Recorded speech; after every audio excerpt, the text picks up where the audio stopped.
Hey, everybody. It is November 3rd. You're starting a new week here and a new month with the Mo News podcast. I'm Moshe Wanunu. And I am Jill Wagner. This is the place where we bring you just the facts. And we read all the news and read between the lines so you don't have to. Before we get started here, it was an exciting weekend in New York City with the annual marathon. A beautiful Sunday for running, Jill. It was really a perfect running day, especially because the wind really died down. So that wasn't a factor at all. And you speak from experience, Jill. How many of these did you run? So I ran the New York City Marathon 3 times. It does feel like another lifetime ago, though. Yes, you weren't out there yesterday. No. And at this point, I feel like I don't even know if I could run 2 or 3 miles at this point, just because I'm so out of practice. And I wouldn't say out of shape because I do other stuff, but I'm just not in running shape. But it is one of my favorite days of the year in New York City. In terms of the results for yesterday's race on the men's side, a photo finish. Benson Kipruto narrowly beat a fellow Kenyan, Alexander Mutiso, by 0.03 of a second. So both men officially finished with a time of 2 hours, 8 minutes, and 9 seconds. Meanwhile, Helen Obiri, the 3-time Olympic medalist, she won the women's race. She finished in a time of 2 hours, 19 minutes, and 51 seconds, which is truly incredible. But Moshe, can you imagine being the second place person on the men's side, losing by 0.03 of a second? Yes, after 2 hours and 8 minutes of running, to lose that closely, pretty incredible. They had to have that photo finish there. Notably, on both sides, all 3 top finishers among the men and the women, all Kenyan. There were more than 55,000 people who ran the race yesterday, spanning all 5 boroughs across 5 different bridges. It's an incredible sort of tour of New York, of all the boroughs, and then finishing up in Central Park. More than 150 countries represented yesterday amongst the runners. Jill, we had fun watching the runners near our home at about mile 17 on the Upper East Side, including a good friend and a friend of the pod, Kenny Gold. Olivia enjoyed it so much. She was almost successful in jumping through the fence and trying to run alongside them. Thankfully, I caught her. She, I don't think, was ready to make her first marathon appearance. But I will give her credit. Beginning at mile 17, that would have been the way to go. I mean, that's a strategy. It's pretty brilliant, if you ask me. Actually, given how she's been walking lately, I don't think she would have made it more than 2 or 3 blocks before she's like, okay, we're good here. All right, let's get to some headlines here. Tomorrow's election day in a number of U.S. states. So we're going to preview some of the big races in Virginia, New Jersey, California, and New York. Some of the results could give us an indication of President Trump's popularity or lack thereof, and whether Democrats might have some momentum going into next year's midterm. So we shall see. Speaking of the government shutdown now entering a second month. SNAP benefits are stalled for millions of Americans. When Trump officials say those could be back, and there is still no sign of a deal to reopen the government. President Trump, meanwhile, warning over the weekend that the U.S. could intervene, quote, guns a-blazing in Nigeria to stop Islamist attacks on Christians in the country. We also look at the West African country of Mali, where an al-Qaeda-linked terror group could take control of the capital and the government. And why it has folks concerned that could mean al-Qaeda taking over several more countries in Africa in the coming months and years. Authorities are releasing more details on the tragic mass stabbing incident on a train in the UK over the weekend.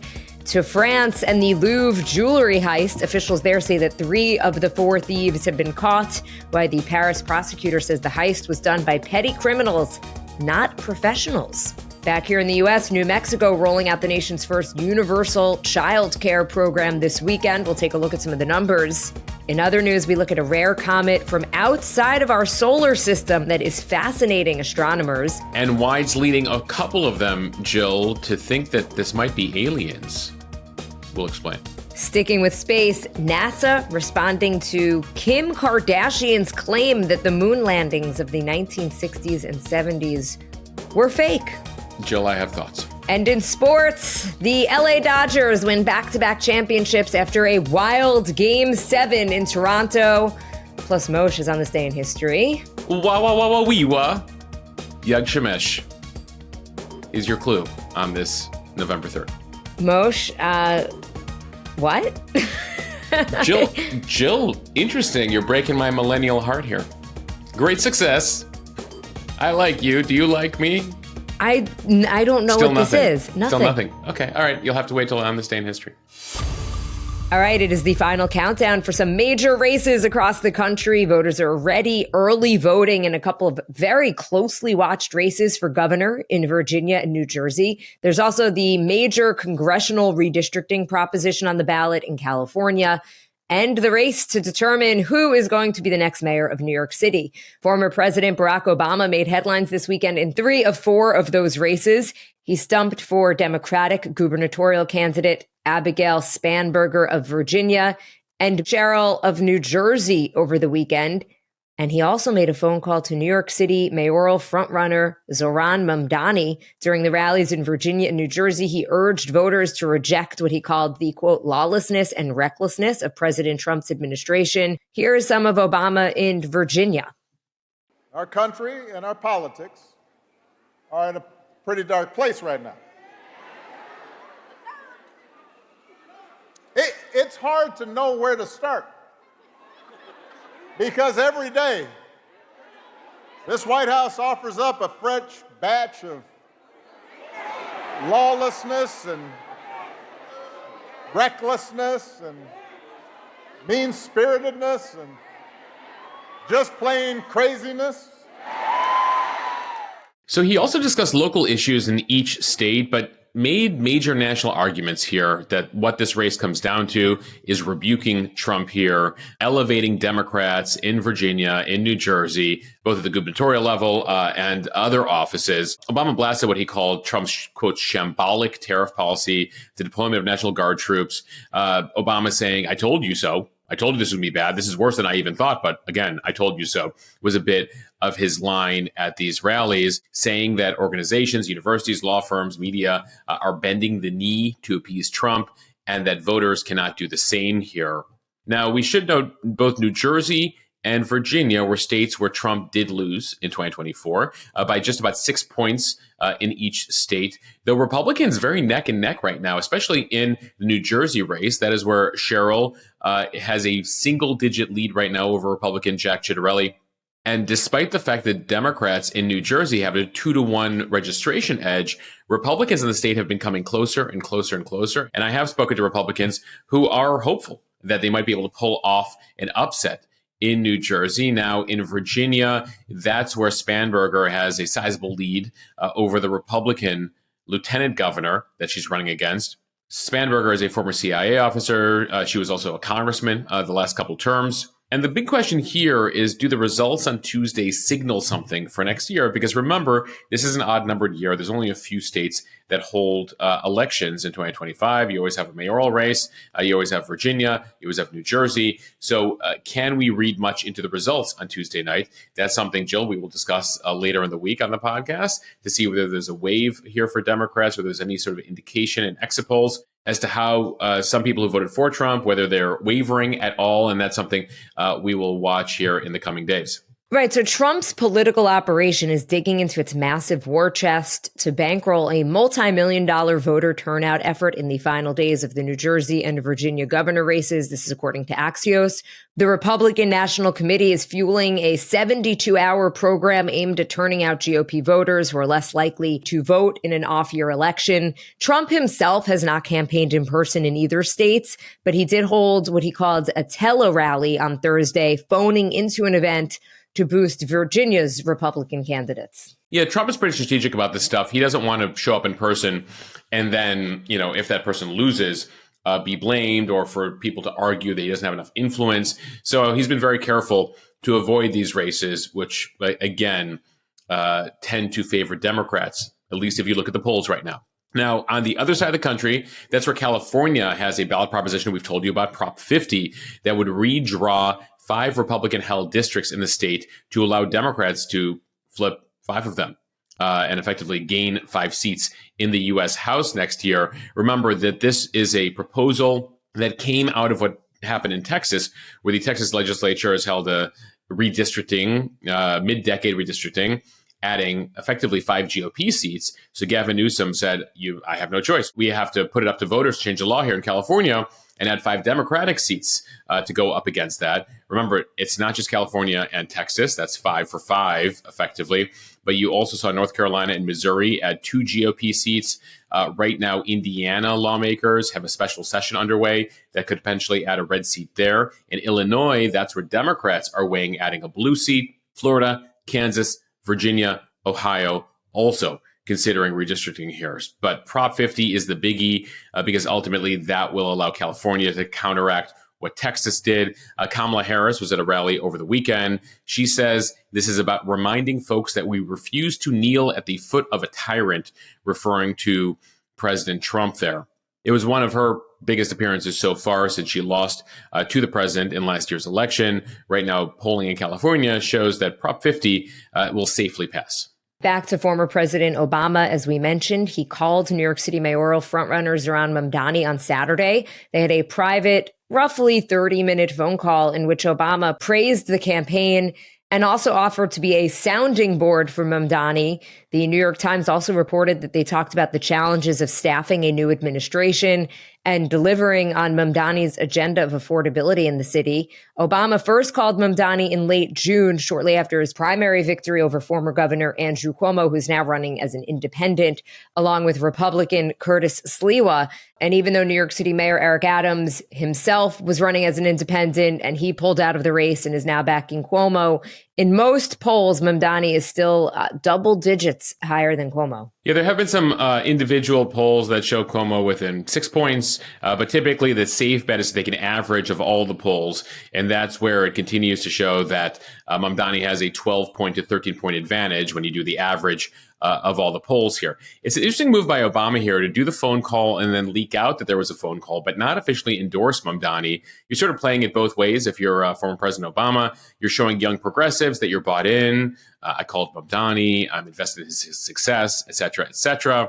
But he doesn't get the blame from centrists for campaigning for him. Also, the leak here gives a bit of love to Mamdani, who can showcase that he has some of the Obama sheen, normalcy, especially as Cuomo paints him as extremist, as a socialist. He can say, hey, Obama's talking to me, so I can't be that out of the mainstream. So it's sort of a win-win here for Mamdani and Obama here. But at the same time, we still haven't seen, even with, hours to now go before Election Day, a number of people in the Democratic establishment get behind Mamdani. Still, Chuck Schumer, senator from New York, the Democratic leader in the Senate, has not endorsed him. And then you sort of had a half-hearted endorsement by Hakeem Jeffries, the U.S. House Democratic leader, who also happens to be from New York, where he endorsed him, but he still wouldn't call him the future of the party. Of course, he's a 34-year-old activist. The rap on him, not much experience, not much of a resume. He is a self-described Democratic socialist. Republicans have promised to make Mamdani one of the faces of the Democratic Party, especially going into midterms next year. Trump asked about him last night in a 60 Minutes interview. It is interesting, Jill, as you break down New York City, you're talking about nearly 9 million people. And, depending on which neighborhood, you can see, each side get excited, right? Like I happen to live on the Upper East Side of Manhattan, huge Cuomo area. You saw a massive turnout there. But at the same time, in certain areas of Brooklyn and Queens, you're seeing major turnout in areas Mamdani needs to turn out right now. A lot of young voters right now. And we could see some record numbers when it comes to the total number of votes cast. We are looking at the potential here for 2 million New Yorkers to vote in the mayor's race. Just to give you context, 4 years ago, about 1 million, like half that, voted in the previous race. So there is a scenario here, if you look at the polls, that Mamdani alone could get 1 million votes in the New York City general election. Again, we will wait to see what happens on Tuesday. Early voting is now done, and it all comes down to Election Day on Tuesday. Moshe, did you catch Saturday Night Live? I did. I saw the New York City mayoral debate. I thought they did a pretty good job. Yeah, I thought they did a nice job. I thought it was pretty funny. It's going to be interesting to see here. You do see a slight surge here for Cuomo at the end. The big question is it too little too late? Mamdani still appears to have a pretty significant advantage going into Election Day. And Sliwa appears to be getting more popular, too. So Sliwa really a spoiler probably for Cuomo, depending on, of course, what happens. That's what the Cuomo people will certainly say. Okay, now to the government shutdown, which enters its 34th day today, tying the 2018-2019 shutdown to match the record for the longest funding lapse in U.S. history. And over the weekend, tens of millions of more Americans felt the pain as payments for the Supplemental Nutrition Assistance Program, or SNAP, were delayed for November. Two federal judges in Massachusetts and Rhode Island ruled on Friday that the Trump administration must use emergency funds to pay for SNAP benefits during the shutdown. It is the nation's largest anti-hunger program. It helps feed 42 million Americans. But regardless of the court rulings, the benefits are still delayed, and it isn't clear how long it's going to take to refill recipients' debit cards. Treasury Secretary Scott Bessent said Sunday that the food benefits could restart as early as Wednesday. Yeah, this all comes out of that legal case, which I'll explain here in a second. But we heard from people in the Mo News community, Jill, who work on the state level, who talked about how they have to turn off certain things. There's, a whole bunch of financial logistics here and hoops they have to go through, because even if they turn the benefits on later this week, they're coming from a separate fund. So getting that flowing is going to be really challenging here, and means that people who depend on this money monthly for food, again, it could end up being through this week, maybe into early next week, before they see the first dollars flow into the account, more than a week after it was expected. Now, the administration here had argued that while there's a contingency fund of about $5 billion, that cannot legally be used for SNAP benefits, which is effectively food stamps. The Trump administration had argued this is only for real disasters, real emergencies. Democrats sued the government saying, no, this is a real emergency. You have a legal and moral duty to provide whatever money you have available. The judges here ended up siding with the Democrats. The district court judge up in Boston saying it's hard for me to understand how this is not an emergency. I understand that this is a government shutdown that you guys in Washington made happen, but I don't think this money should only go out in case of a hurricane or an earthquake or, what have you. Keep in mind that the program costs about $8 billion a month. About 1 in 8 Americans receive SNAP benefits. And again, there's about just under $6 billion in a contingency fund that the administration argued they couldn't use. Now judges said they are going to use. Now the administration says, yeah, we will reallocate those funds and we'll see what happens. But in the meantime, we have seen food banks across the country seeing a surge in demand, Jill. We saw pictures of lines at a number of facilities across the country this weekend. Also, open enrollment for health insurance began this weekend for the Affordable Care Act, or the ACA, also known as Obamacare. About 22 million Americans are set to see their premiums skyrocket as subsidies expire. So we are talking people could be paying up to 2 or even 3 times what they had previously been paying. And Moshe, we've been reporting this for a while. This is the central issue at the heart of the shutdown standoff. Democrats refusing to reopen the government without extending those ACA subsidies. Republicans continue to insist the government must reopen first, and then they will negotiate. Right. Democrats say, we don't trust you. We need a negotiation before this moves forward. But with what we're talking about with SNAP benefits, with what we're talking about ACA premiums, add to that, Jill, the aviation delays continue to get worse over the weekend. The FAA announcing late Friday that places like New York have a shortage of 80% of air traffic controllers, leading to an average of a 2-hour delay at LaGuardia over the weekend. New York airports among those hardest hit right now. Because remember, air traffic controllers are government employees deemed essential, and they're being told to continue to work their job 6 days a week, 10 hours a day, these air traffic controllers, without pay. And now they're on day 34, going on day 35 tomorrow. And so some of them are just not showing up to work because they're taking other jobs that'll actually ensure they can pay their bills. So things coming to a head here, it appears. The House Speaker has kept the House out of session. The Senate continues to take votes that go nowhere. And all of that comes against the backdrop of new polls over the weekend that show the majority of Americans still blame Republicans more than Democrats on this front. But we're not seeing either side make much movement towards a resolution here. Time for the speed read from the Wall Street Journal. Over the weekend, President Trump threatened U.S. military action in Nigeria over attacks on the country's Christian population by Islamic terrorists. In a post on Truth Social Saturday, he said the Defense Department was preparing for possible action in Nigeria. where he said the U.S. could go in, quote, guns a-blazing with the goal of wiping out Islamist militants in the country. Trump also threatening to halt all aid and assistance to the country if it, quote, continues to allow the killing of Christians. Nigeria's president pushed back on the claims. He said that characterizing Nigeria, quote, as religiously intolerant does not reflect our national reality, and that Nigeria opposes religious persecution and does not encourage it. So we've told you about the situation that's been escalating in Nigeria for a while. Just for background here, Nigeria has a population of just under 250 million people, split evenly, roughly, between Muslims and Christians. Muslims are mainly in the north of the country, Christians in the south of the country. It is Africa's most populous nation. The U.S. provides about $550 million annually in foreign aid to Nigeria. Some years it's closer to $1 billion. This year it's slightly less.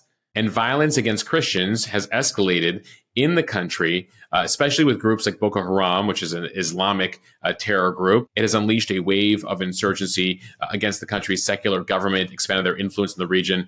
We should know they're also attacking secular Muslims in addition to attacking Christians. They're the group that you might have heard about more than a decade ago that abducted thousands of schoolgirls, forcibly converting them to Islam. Boko Haram is estimated to have killed tens of thousands of Christians in recent years, in addition to killing secular Muslims. And Trump campaigned on a promise to combat anti-Christian bias, both here and abroad. But it was notable this weekend how the rhetoric quickly escalated from him. He sort of fired a warning shot, so to speak, on social media late last week. And then over the weekend, using the phrase guns a-blazing when it comes to Nigeria. So it's unclear exactly what would unfold there, what a U.S. presence or operation might look like in Nigeria, but certainly trying to light a fire under the government there to do more. It comes as we were watching another situation unfold in Africa this weekend over in Mali. In West Africa, a very well-armed jihadi group that's affiliated with Al-Qaeda is closing in on taking over the capital of Mali. That would become the first country in the world to be run by a U.S.-designated terrorist group, at least since Jill Syria a year ago. But of course, that group is now saying, we're a kinder, friendlier bunch. And the leader there in Syria is saying, ignore our Al-Qaeda roots. In this case, this is a much more serious situation. These guys have no interest in even rhetorically saying that they don't espouse those beliefs, and a jihadi takeover of Africa and then the world is their goal here. The concern is if Mali, which is a pretty large country. It's 3 times the size of California.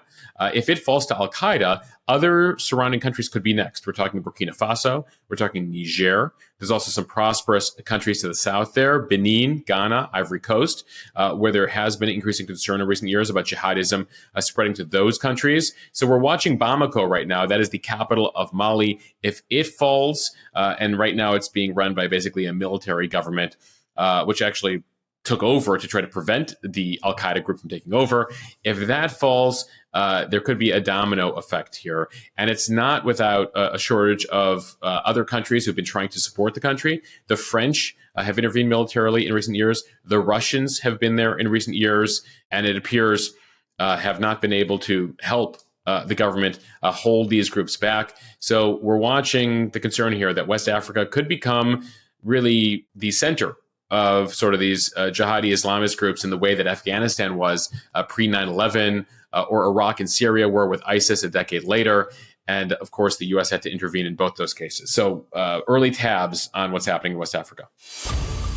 From the BBC, Britain was shocked by a mass stabbing attack on a train Saturday evening. One person targeting passengers as they traveled through central England on their way to London on one of the busiest train lines in the country. 9 people were left with life-threatening injuries, one of whom was still fighting for his life in the hospital on Sunday evening. A 32-year-old British man is in custody after being arrested on suspicion of attempted murder. Authorities say they are not treating this as a terror attack. Some witnesses say that based on his conduct, he appears to have been mentally disturbed and referencing the devil. Yeah, a lot of very difficult accounts to read and watch there in the aftermath of this, Jill. It took place on the high-speed London Northeastern Railway, the LNER train departing from northern city of Doncaster on Saturday evening, bound for London. And then the attack happens near Cambridgeshire. As of Sunday evening, Jill, you mentioned that one person who is fighting for their lives right now, that is a staff member of the train service who tried to stop the attacker. He is being heralded as a hero. Many people praying for him right now. The conductor of the train is also getting praise for quickly stopping the train at the next nearest station. It was on scheduled stop as he heard about the attack, trying to get people off the train as quickly as possible. That move, officials say, also saved a number of lives. Now, the UK rarely sees these types of mass casualty events, and homicide rates are very low there compared to other Western nations, in particular the US. They have very serious gun laws there, but at the same time, they have seen a rise in knife incidents and knife attacks in recent months and recent years, though authorities note that the fact that no one is dead so far and the injuries were what they were reinforces why they make guns, especially the types of guns that are on sale here in the US, very difficult to obtain there in the UK. Another story we've been tracking out of Europe this weekend, and you might have seen it as a Halloween costume this weekend, but we are getting more information about the heist 2 weeks ago at the Louvre in Paris.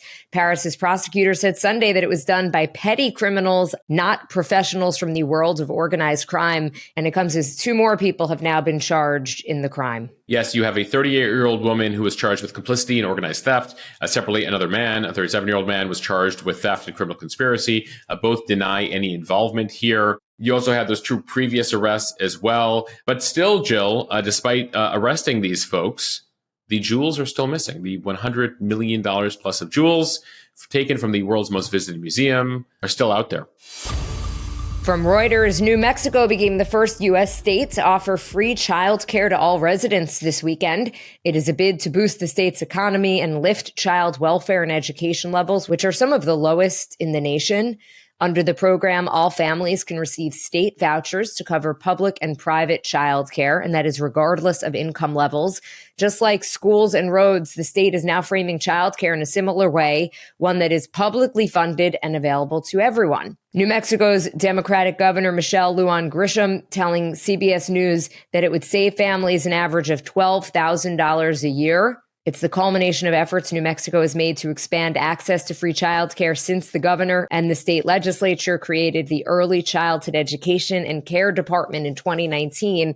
The state's universal childcare is estimated to cost $600 million annually. So the previous system in New Mexico was an income-based cutoff. It covered about 85% of children in the state. The newest initiative, 100% of children. Now, that has led to criticism from Republicans in the state saying, why are people who have means also getting this? But Lujan Grisham and others maintain this should be available to everyone, and this allows them leeway, no matter what your income bracket is, to invest in other things. Now, the way they're paying for this in New Mexico, which I should note, the whole state has about 2 million people in it. So fewer people than Chicago live in New Mexico, or even Brooklyn alone, just a part of New York City. But they have a lot of funds there from the oil and gas sector in New Mexico. It's the second biggest of any state. So they're using those funds to pay for the universal child care here.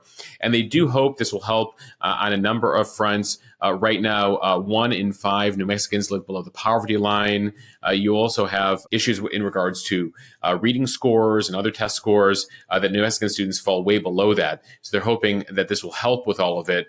Jill, it comes as we've talked about this a lot. The cost of childcare in the U.S. continues to rise. Prices rose about 30% between 2020 and 2024. So that's faster than the rate of inflation. The average annual cost of daycare tuition nationwide for 2 children rose to $28,000 last year, definitely much more in a number of states as well. And it's become a political issue in a number of states and localities. Certainly in New York City, that has been one of the main agenda items for Zoran Mamdani, as he's been running for mayor here, as he's promising no-cost universal childcare. The big question, of course, in New York City is how will it be paid for? It does seem like the tide is turning a bit when it comes to childcare. At least I could speak to New York, where in New York City, there's universal pre-K. So it's not full childcare, but you are talking about free school for 4-year-olds before kindergarten. And I know on Long Island, a lot of school districts within the past couple of years have started to roll out universal pre-K as well.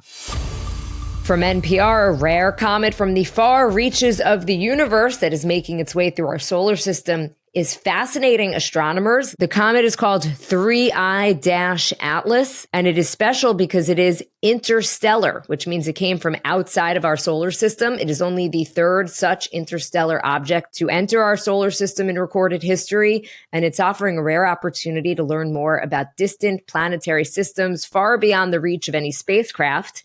And that is because comets are like dirty snowballs left over from the formation of solar systems, and stargazers using telescopes should be able to see the object in the pre-dawn sky starting on November 11th. The comet will make its closest approach to Earth on December 19th. Mark your calendar. So we have our solar system, Jill, but we are in the Milky Way galaxy. The galaxy itself, if you can even get your head around this, has an estimated 100 billion to 400 billion suns in it, stars in it. Each of those potentially having its own solar system. So to just give you a sense of just the expansiveness of the universe, and I won't even get into the fact that beyond the Milky Way galaxy, there are billions of other galaxies who each have hundreds of billions of solar systems. The point of all this is that's why 3i Atlas is so interesting here, because in recorded history, there's only a couple of these examples where something's coming from outside our solar system, from another solar system. So there's a lot of science, there's a lot of information that can be gleaned here. So right now, scientists, NASA, have the Hubble Space Telescope, other telescopes and instruments studying, trained on that comet right now as it makes its way around the sun. It also means it's billions of years old, likely even older than our solar system. And there are some interesting observations here, Jill, that is leading some theoretical physicists like Avi Loeb over at Harvard, Michio Kaku, he's on TV a lot, to speculate that the way this comet is moving, it might have an internal engine. It might be of alien or extraterrestrial intelligence. And so they're closely watching this. You might be following this on social media, again, with a couple of folks being like, that's moving in a very interesting way, an anti-gravitational way around the sun. What does that mean? It's also putting off this sort of blue hue, which led some to speculate this might be an engine of some sort. Others, the majority of scientists, say, no, that's nickel gas that's vaporizing there. So we're going to continue to watch this in the coming weeks. But if you hear people speculating, well, what's the alien ship that's making its way around the sun? Well, some people believe, again, there's a couple there who are speculating that, think there's a chance of that, not that it's definitely that. The majority of scientists, again, say, no, this is the comet, and that's the way the comet is making its way around the sun right now. So there's a lot of analysis that is taking place, that'll continue to take place here. Also watch out for some AI stuff related to it, and we'll continue to update you. You know, Jill, I will say with pride that if 3i Atlas is an actual alien ship, we'll be one of the first people to tell you here on the Mo News Podcast. That's right. No cover-ups here on the Mo News Podcast. Not part of the brand. Part of what we do here is prepare you for all the extraordinary and unprecedented things. And yes, if this is like some sort of alien thing, we'll tell you. But like totally calmly. Not like, you know, guys, it's not a big deal. It's not a big deal. But again, the vast majority of scientists say that's a bunch of hooey right now. This is just a comet making its way around the sun.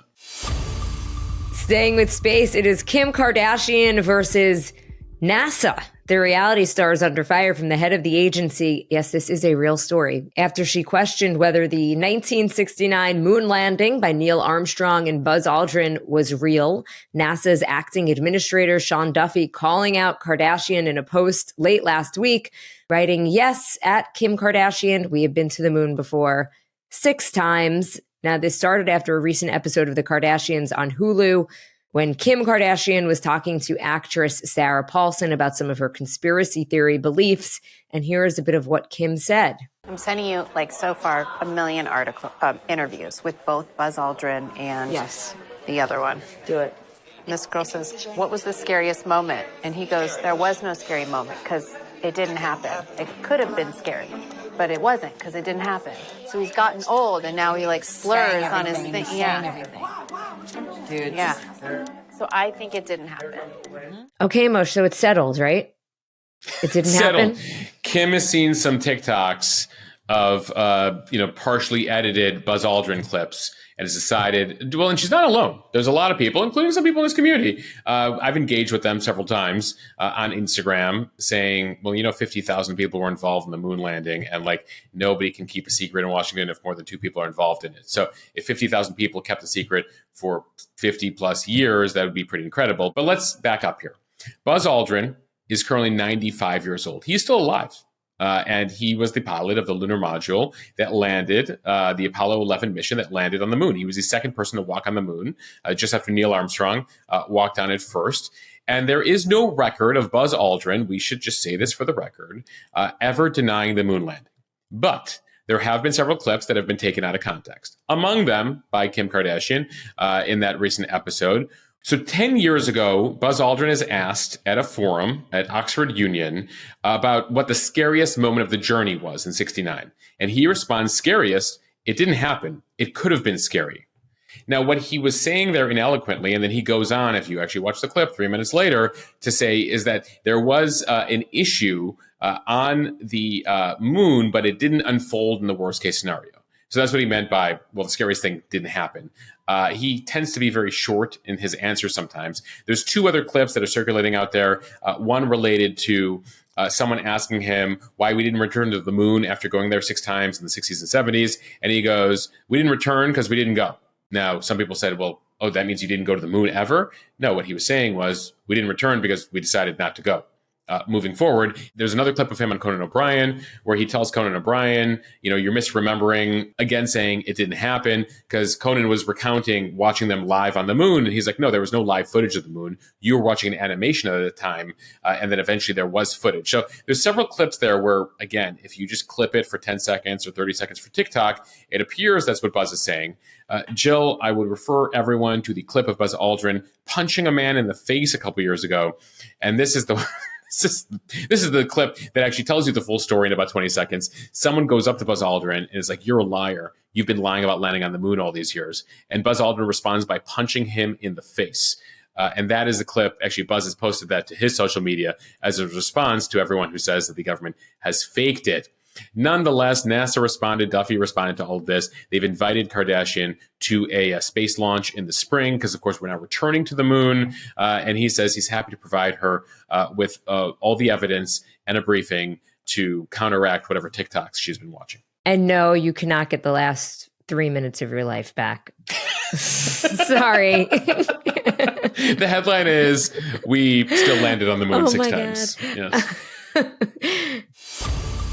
And finally, Moshe, a wild end to this year's World Series from CBS News. The LA Dodgers beat the Toronto Blue Jays 5-4 in 11 innings early Sunday morning to win Game 7 of the World Series.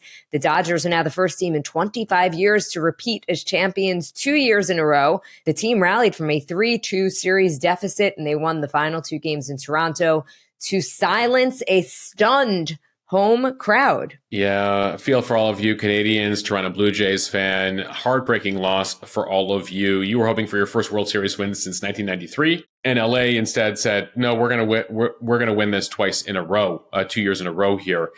This is the same series that saw that 18-inning game, a nearly 7-hour game as part of this series. But as for Game 7, the 9th inning was particularly dramatic. The Dodgers surviving to get to extra innings, and then, of course, winning the 11th inning. Jill, fun fact now, the last 6 World Series have been won by the team that had a Will Smith in the lineup. There actually happen to be 2 Will Smiths right now, at least 2 Will Smiths playing in Major League Baseball, and they account for the 6 victories, the one on the Dodgers and the one who played for the Braves and a couple other teams there in recent years. Neither, I should note, is the actor/singer. Neither punched Chris Rock in recent years, but these 2 Will Smiths, between the 2 of them, have 6 World Series championships. You mean they didn't scream, "Keep my wife's name out of your mouth"? No, they had nothing It did to do. throw me off, though, because I kept seeing Will Smith, and I'm like, I don't understand. What is happening here? As somebody who doesn't really follow baseball that much. Well, don't worry. You come to this podcast, and we will clear it all up for you. Now time for On This Day in History. On this day in 1903, Panama declares independence from Colombia. It wasn't so long ago, more than a century ago, where what is Panama today was part of Colombia. But this was a revolution engineered by, well, yours truly, the U.S. government, because the U.S. wanted to dig the Panama Canal. So they made a deal with Colombia, and Colombia was like, cool, we'll dig a canal. And then at some point, they're like, no, we don't like this idea of the U.S. digging a canal. So Teddy Roosevelt, who's president at the time, says, we're going to fund an independence movement for Panama, the area that we want to build a canal in. And so the U.S. would support this revolution, and Panama becomes Panama. And then, of course, then lets the U.S. dig the Panama Canal. Jill, we recently talked about the various similarities between Teddy Roosevelt and Donald Trump. In the conversation I had with Brett Baer of Fox News, his new biography out about Teddy Roosevelt. And so this was one of the subjects that came up during that conversation. So check out that conversation with Brett Baer. I think we published it about a week ago. On this day in 1948, one of the most famous fake news headlines of all time, Dewey defeats Truman. There's a famous photo of Harry Truman winning re-election in 1948, holding up the Chicago Tribune with the headline, Dewey defeats Truman. The Tribune decided to go to print early with an early edition on election night. There were early returns showing that Dewey was defeating Truman. The Tribune was a very anti-Truman newspaper. So they decided, you know what, we're going to go with the headline that Truman lost the election. He didn't. And so that is how we got to that infamous headline and photo. On this day in 1957, the Soviet Union launches the first animal in space. It is a dog named Laika. He's a Siberian Husky. They were testing their satellite systems, decided to put a dog in space. Sadly, though, Jill, Laika would not make it through the full mission in space. And we end here with a bit of music and pop culture history. On this day in 1992, Whitney Houston releases her version of I Will Always Love You. On this day in 1993, 32 years ago, The Nanny, starring Fran Drescher, premieres on CBS. That's how I became the nanny. Don't be surprised, Moshe, a favorite show in my house. And Jill, the answer to the clues at the beginning, I like you. Do you like me? Yug Shemesh. Borat premiered on this day in 2006, starring Sacha Baron Cohen. So that film turns 19 years old today. You know what? Without the accent, I didn't like pick you. it Do you up. like a me? Great success. Now I get what you're saying. I don't know. I missed it. I'm maybe a little disappointed at myself. I feel like, you know, they're the people who are really into Borat and would constantly quote Borat, especially since like Cohen had like a show on HBO previous to that. So I think among my friends, we were much more obsessive Borat quoters in the early 2000s and the early aughts. All right, everybody. That's a wrap. Thanks for listening to the Mo News podcast. If you like what you hear, please share this with your friends. It will help us grow. Follow us, subscribe so you don't miss an episode, and review us in the App Store. The reviews really do help us out. We appreciate them. Don't review our singing, don't review our accents, but review the podcast writ large. Just important clarity there. Jill, I'll see you back here on Election Day tomorrow. High five, Moshe. High five. How's that? We're going to work on that. We're going to keep working. We're both going to keep working there. See you. See you, everybody. This is Leah. Thank you for listening from Morning Pocket with Mom and Dia.